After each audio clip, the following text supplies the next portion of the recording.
Hello and welcome to this exciting episode of Hangouts with Youth in Agriculture.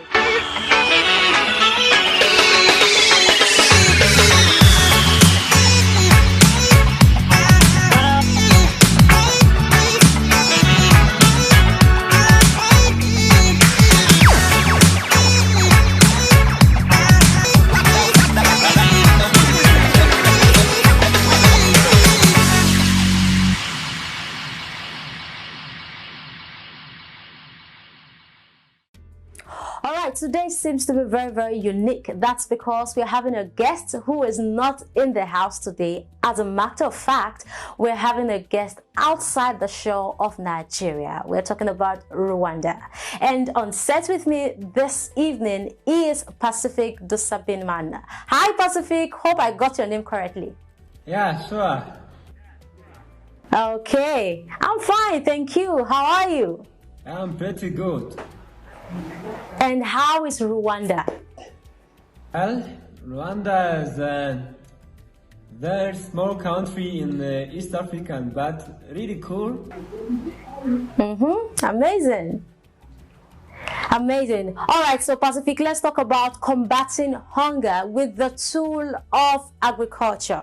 Now, Pacifique, from what you are experiencing in Rwanda, how would you say Africa is food secured using Rwanda as a focus?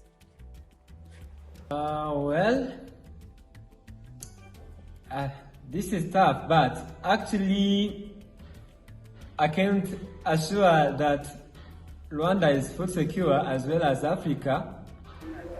Maybe there are some statistics that say maybe more than 1 people in 5 in Africa face the hunger problems.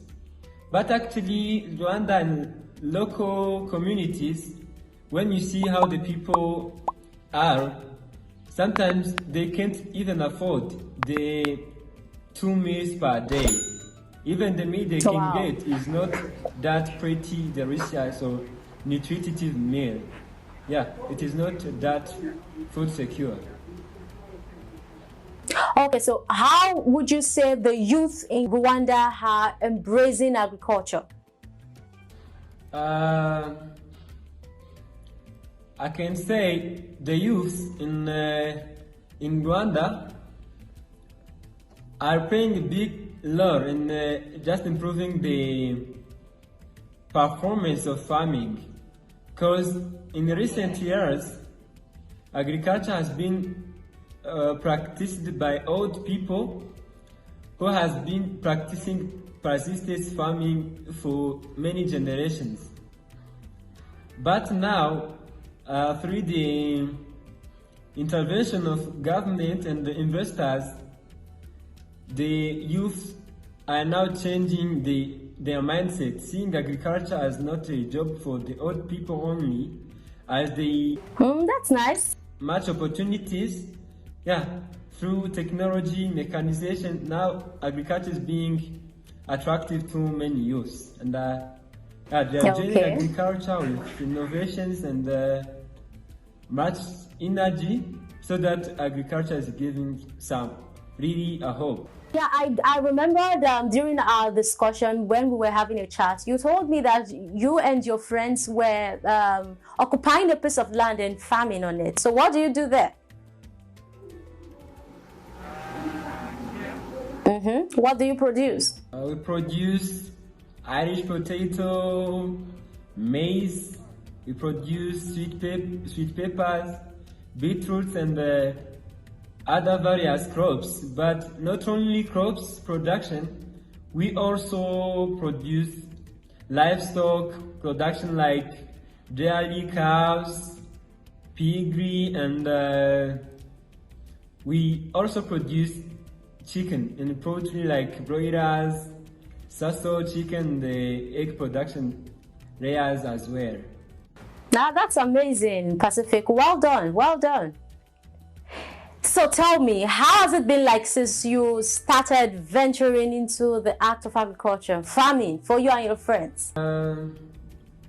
At the first days, it was very hard. And sometimes me as youth, joining agriculture, Okay.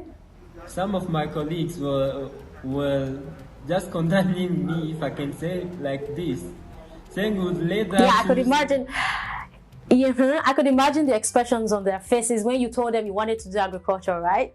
Yeah, they said you later choose maybe medicine, either be pilots, but there's nothing you are going to do in agriculture. But the best part, knowing what I was going to do with my community, looking around how my parents and the neighbors were struggling, I had not gave up based on what they were telling me.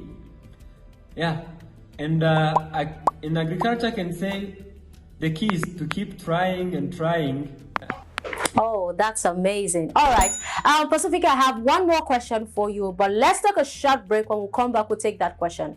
All right. So, viewers, let's take a short break. When we come back, the show continues. Don't go anywhere.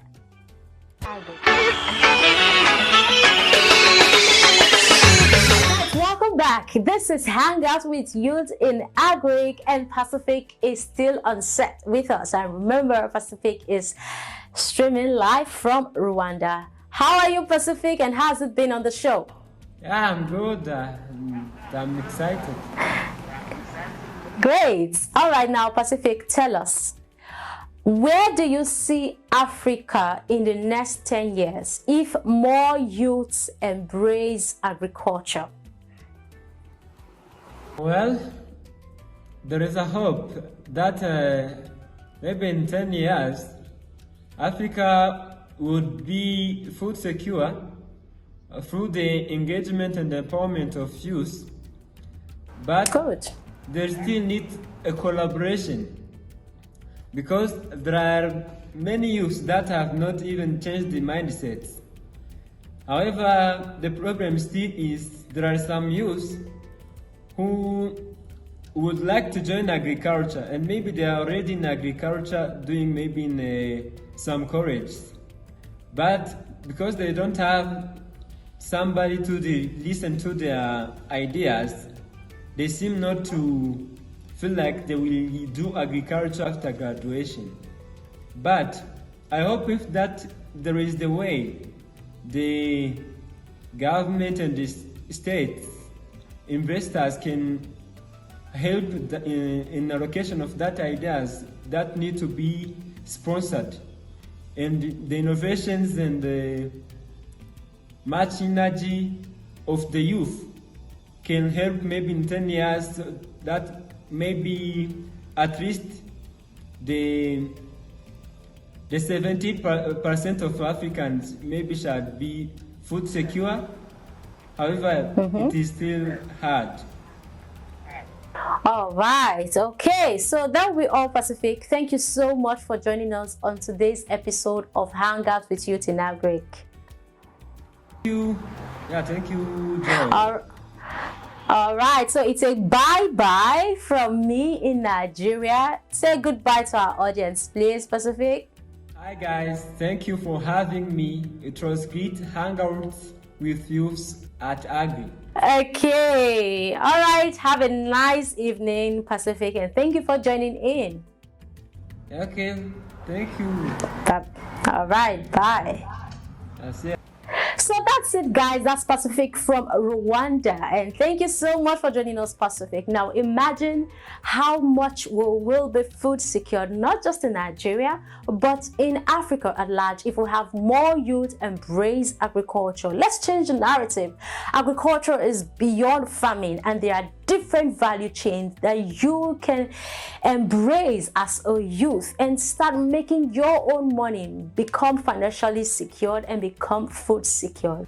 Now, before we go, do not forget to follow us on all our social media platforms and do subscribe to our YouTube channel so you can always get updates of this program. I'm Joy Labaran Osas, and do have a good evening. Bye for now.